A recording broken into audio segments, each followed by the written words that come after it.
আসসালামু আলাইকুম, সবাই কেমন আছেন? আজকে আপনাদের জন্য নতুন একটা রেসিপি নিয়ে এসেছি, ডালের বড়া দিয়ে ডিমের ঝোল। এই জায়গায় আমি কিছু অ্যাঙ্কারের ডাল ভিজিয়ে ব্লেন্ড করে নিয়েছি, কিছু পেঁয়াজ কুচি দিব, মরিচের গুঁড়া দিব, অল্প একটু মরিচের গুঁড়া দিব, পরে লবণ দিব স্বাদ মতো,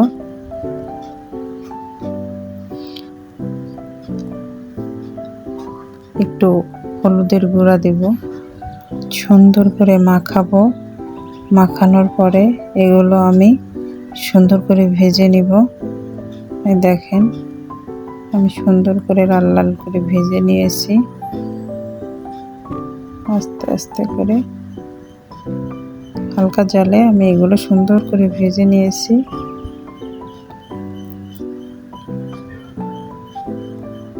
দেখেন এগুলো বাসায় জিনিস দিয়েই তৈরি করা যায়, বাইরে কিছু লাগে না।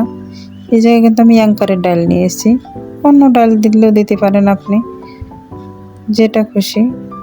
আমি যে অ্যাঙ্কারের ডাল ছিল, পরে আমি এটা অ্যাঙ্কারের ডাল ভিজিয়ে ব্লেন্ড করে নিয়েছি। পরে এভাবে ছোট ছোট করে আস্তে আস্তে ভেজে নিতে হবে। এটা রান্নার পরেও এরকম সুন্দর থাকবে, একটাও ভাঙবে না। এখন আমি চুলার উপরে একটা ফ্রাই প্যান দিয়ে দিব। ফ্রাই প্যানটা গরম হওয়ার পরে পরিমাণ মতো তেল দিব। পরে আস্তে আস্তে আমি মশলাগুলো বেটে রেখে দিয়েছি। দেখেন এই জায়গায় রসুন বাটা, পেঁয়াজ, জিরে বাটাগুলো আমি দিয়ে দিলাম। পরে এগুলো আমি আস্তে আস্তে সুন্দর করে ভেজে নিব। পরে গোটা মশলা আছে কিছু, এই মশলাগুলো দিয়ে দিব। প্লিজ আমার রান্না যদি ভালো লেগে থাকে আমার চ্যানেলটা সাবস্ক্রাইব করে দিবেন, লাইক কিংবা কমেন্ট করবেন। এই জায়গাটায় শুকনো মরিচ, দারচিনি, এলাচ, তেজপাতা ছিল গোটা, এগুলো দিয়ে দিয়েছি। আস্তে আস্তে করে এভাবে ভেজে নেব। হালকা আছে এভাবে ভেজে নেবেন সুন্দর করে। পরে এখন আমি মরিচের গুঁড়া দিয়ে দিব। মরিচের গুঁড়া দিয়ে আমি আর একটু ভাজবো। মশলাটা ভেজে নিলে কাঁচা গন্ধটা বেরোবে না।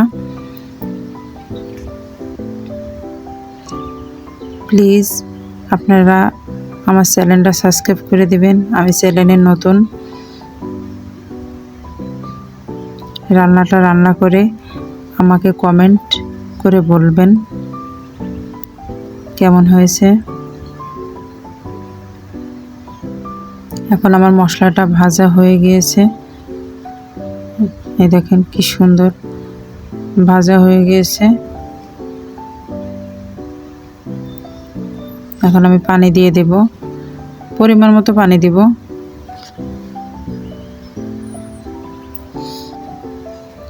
এখন আমি এর ভিতরে হলুদ, লবণ দিয়ে দেব।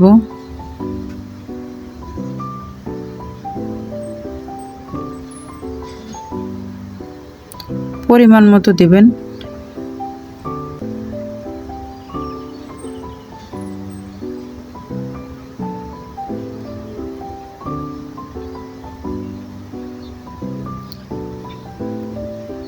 আমার যতটুকু লেগেছে আমি ততটুকু দিয়েছি, আপনারাও আন্দাজ করে একটা পরিমাণ মতো দিয়ে দেবেন।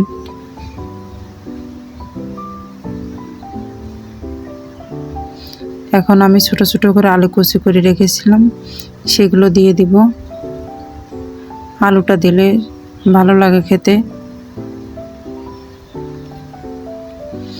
এই যতটুকু পানি আছে এতটুকু পানিতে আমার মশলা সহ আমার আলুটা কষানো হয়ে যাবে। আলুটাও সেদ্ধ হয়ে যাবে, আমার কষানো হয়ে যাবে মশলাটা। এখন আমি ঢেকে দিব। মাঝখানে আপনারা একটু ঢাকনাটা উঁচু করে আলুটা একটু সুন্দর করে নাড়াচাড়া করে দিবেন, যাতে আলুটা সুন্দরভাবে সেদ্ধ হয়।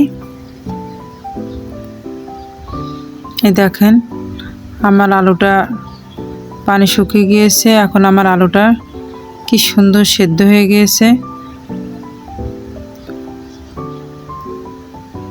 এখন আমি আলুটা সুন্দর করে কষিয়ে পরে এই ডালের বড়াগুলো দিয়ে দিব।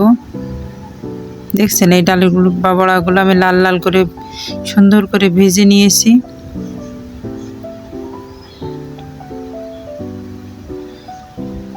এখন এইগুলো আমি সুন্দর করে কষিয়ে নিব। একটা বড়াও কিন্তু ভাঙবে না, সুন্দর এরকম আস্তে আস্তে সুন্দর থাকবে।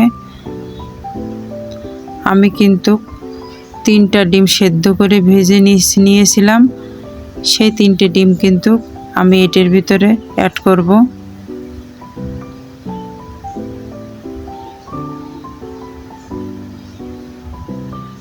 দেখেন আমার সুন্দর করে কষিয়ে নিলাম। 2-3 মিনিট কষালেই হয়ে যাবে। এই মশলাগুলো সম্পূর্ণ এই বড়ার সাথে দিয়ে সুন্দর করে কষিয়ে নিতে হবে।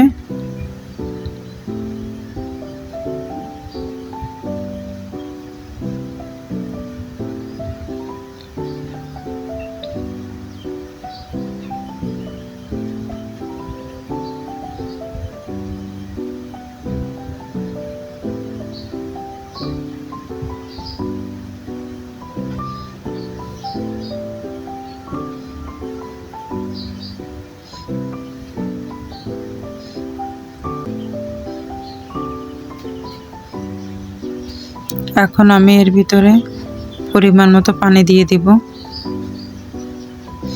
আমি 3 কাপ পানি নিয়েছিলাম, আমার 3 কাপ পানি লেগে গিয়েছে, কেন বড়াতে অতিরিক্ত ঝোল টানে।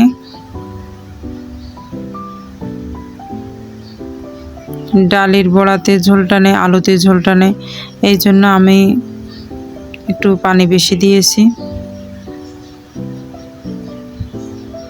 3 কাপ পানি নিয়েছি, 3 কাপ পানি সম্পূর্ণ দিয়ে দিয়েছি।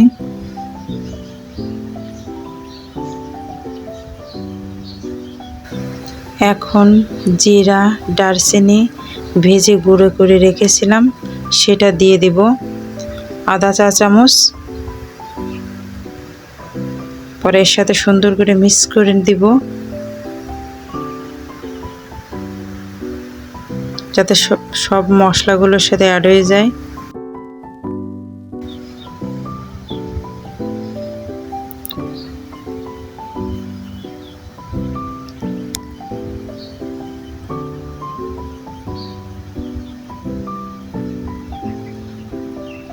এখন আমি ডিমটাও এর ভিতরে অ্যাড করে দেব।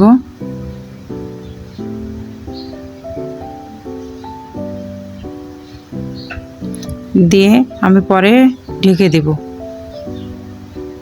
5 মিনিটের জন্য আমি এটা ঢেকে দেব। 5 মিনিট পরে এটা আমার হয়ে যাবে। এই রান্নাটা আমি আমার আম্মুর কাছ থেকে শিখেছি। যখনই বাসায় কিছু না থাকে তখন আমি এমন করে রান্না করি। লবণটা ঠিক আছে কিনা একটু চেক করে নেবেন, একটু ঝোল রাখবেন। আলুতেও ঝোল টানে, বড়াতেও ঝোল টানে, এই জন্য একটু ঝোল রাখতে হবে। একটা বড়াও কিন্তু ভাঙেনি, ফুলে অনেক বড় হয়েছে। আর ঝোল এটুকু রাখতে হবে। এখন আমি এগুলো নামিয়ে ফেলবো।